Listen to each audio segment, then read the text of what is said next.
Hi guys! Welcome to my channel. This is Ina, Saved by Grace, Living in Faith. So, good day everyone. For our Word of God for today, ito po ay matatagpuan sa Luke 16 verse 10.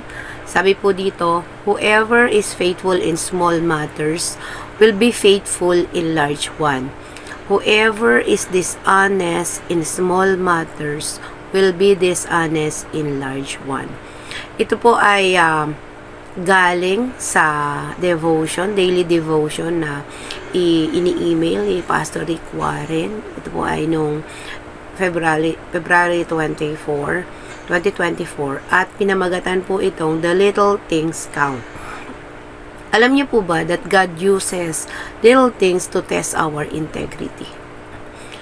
It is not just the big things that counts, even though that's the world's want us to focus on. Parang sinasabi ng mundo, sige, dapat yung malalaking bagay lang. But the Bible tells us that God is looking at the smallest detail of our lives to see if we are faithful to Him. Diba? Yun naman ang gusto ng Panginoon. Kung dun sa maliliit na bagay, hindi ka honest, hindi ka mapagkakatiwalaan sa malalaking bagay. This is very true in every area of our lives, including leadership.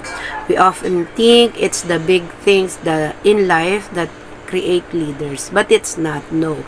The big crisis in life reveals leadership, but leadership is not built in the big things of life. It's built in the details of life. That's where integrity shows up. In the stuff that nobody sees, in the stuff behind the scenes, in the small unseen and spectacular choices of life, where you do the right things even though nobody's ever going to see it. So, kahit walang nakakakita sa atin, that is integrity. Yung ginagawa natin ang tama, kahit na walang nakakakita sa atin. At yun yung kailangan natin sa mga leaders natin, hindi lang sa gobyerno, syempre pati sa ating mga iglesia, no? Kailangan natin ito. And sa ating mga sarili, of course, dapat natin gawin ito na kahit sa small details ng ating buhay, sa small things like yung pagkuha ng paper clips, bond papers sa office. We have to be honest. Lagi yan sinasabi sa amin ni Pastor Willie na hindi ka dapat kumukuha ng bond paper sa office, ng paper clips. So, pwede ka makiprint. Joke lang. Joke lang po. Faithfulness requires integrity, and God tests your integrity in little things. Jesus said, whoever is faithful in small matters will be faithful in large ones. Whoever is dishonest in small matters will be dishonest in large ones. So He's saying your public blessing is determined by your private integrity. Di ba ang ganda? Your public blessing is determined by your private integrity. Every time a politician has a scandal, you always count on that person's defender to come out and say, it really shouldn't matter that their private life is like that. Sabi. Have you ever heard that one? Narinig na po ba natin yun? Lagi. May mga nagdedepende na mga spokesperson ng ating mga politicians. Para it really shouldn't matter what the person does in private life. It doesn't have anything to do with them as a leader. Sabi.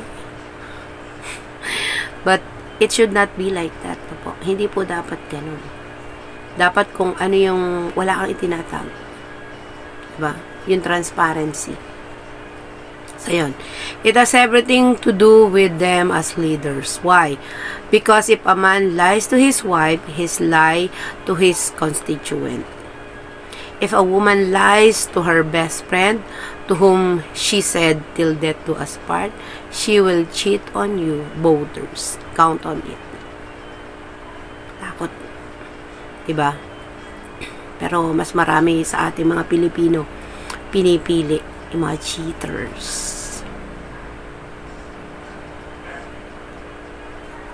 Sorry. Anyway, public blessings as a leader comes because of private integrity that nobody ever sees. Your public blessing as a person comes from your private integrity that nobody will ever see. God uses little things to test your integrity. Our integrity and faithfulness in small things will lead to blessings in a way only God can provide. So, as we go along sa buhay natin, unti-unti nating i-cultivate yun sa puso natin na kailangan we have integrity. Little by little, kung hindi mo kayang hindi kumuha ng bond paper sa office, edi yung scratch kunin mo. Pero yung printer, pwede makiprint. Anyway, so God bless you all. Ang ating pong message for today ay galing sa Luke 16 verse 10. Whoever is faithful in small matters will be faithful in large one. Whoever is dishonest in small matter will be dishonest in large one. So God bless you all. Thank you so much. Be blessed always. In Jesus' name. Amen. Amen.